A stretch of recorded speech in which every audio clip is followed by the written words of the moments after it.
Hello, my name is Starla Henderson with Fronter House Quilts, and we're almost through at this point with our quilt. You have taken your papers out now, that's what we did last week, and so now it's time to square up your background, and so that next week we can put the borders on. And I'm going to take you over to the table in just a minute and show you how to do that, and what to cut it down to. So we're just almost there. This quilt will be finished here in just a couple of weeks, so I look forward to seeing pictures of it if you can send them to me. So let's go over to the table and I'll show you how I squared up my quilt. Okay, we're ready to start squaring up and putting the borders on our winter sampler. The first thing, this is a bigger piece, and so I've decided to square it up a little bit differently. Whenever you made your background square, I told you to cut it at 26 inches, and now we're going to take it down. What I like about this, and this whole thing's been somewhat improvisational, is I'm cutting it down to 23 inches, because that's just what looks good to me. You can start with a bigger block, as I've said before, and you can cut it down however, to whatever your dimensions are, but this is what I'm doing for mine. And the way I did this was, I kind of eyeballed it, tried to keep it as straight a grain as much as I can. Whenever you applique, you distort your background, so that's why you have to square it up later. I've got myself a Soline pencil here because I know I can get it off, and the way I've done this is I've laid a ruler across the top, and along the side here I've got a right angle, and there's a right angle here, and I've drawn a line up here, and now I'm going to lay this ruler along the line that I want on this side, and I'm going to continue this line all the way down on both sides. I'm doing this way, and then I'm going to flip it and continue to do this all the way up onto the other side, and then I've got a cutting line so that I can and I can look at it too before I cut it and make sure that this does have everything in it. You know, I've got all of my piece in here the way I want it.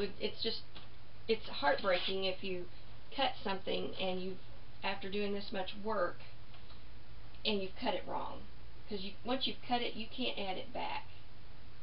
Okay, I'm going to find my line, and I'm going to measure up. I think I may do this a little bit differently because my space for filming is not as big as it is on my cutting table. Here we go.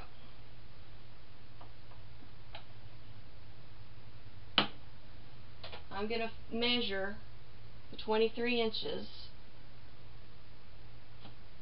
I'm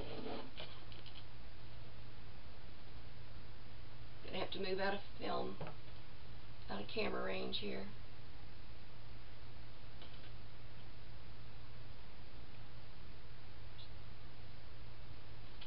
I'm going to measure this way, make sure I'm right. Okay, I'm going to find the 23 inch over here on this end and mark it. And just so I make sure you see this, I'm going to move it down just a little bit. So I've measured from one mark on my left side with my long ruler and over here, so I've got 23 inches. Now I'm going to put this ruler, this long one, along that mark. I'm going to look at it too to see where it hits on my motif, and that looks good. I'm going to take my other ruler, I'm going to move this back down where I can actually get to it here. Keep this straight. As you move it, you have to make sure you get it back straight the way you want it.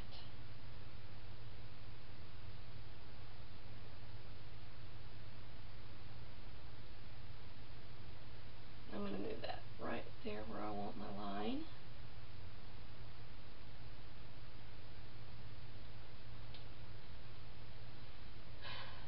And this meets up with that line, so I'm just going to keep right on drawing.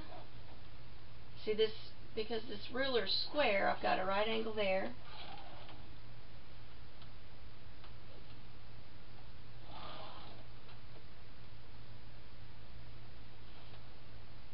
I was able to go far enough down on this piece I don't need the second ruler this time. Okay, here we go.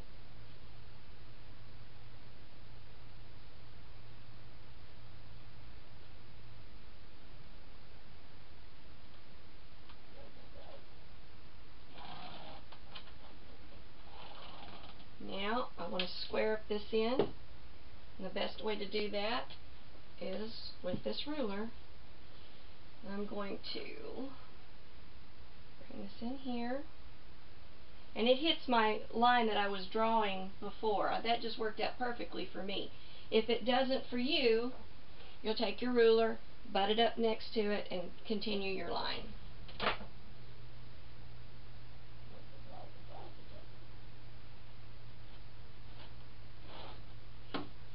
And now I have a line all the way around this, and it will be squared up.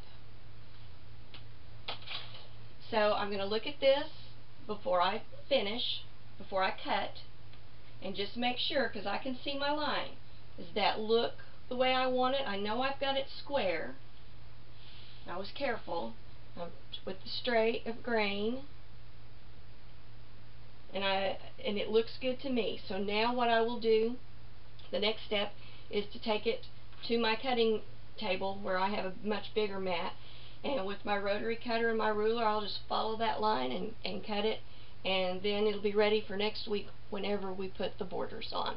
But this is how I square up my winter sampler block, and it's really pretty easy. You can use other methods if you want to piece freezer paper together to the size you want, iron it on there, cut it the way we've done before. There's lots of ways to do this, but this is the way I do on a much bigger quilt, so is to do something along these lines. Thank you. My name is Starla Henderson with Front House Quilts, and we're working on our winter sampler.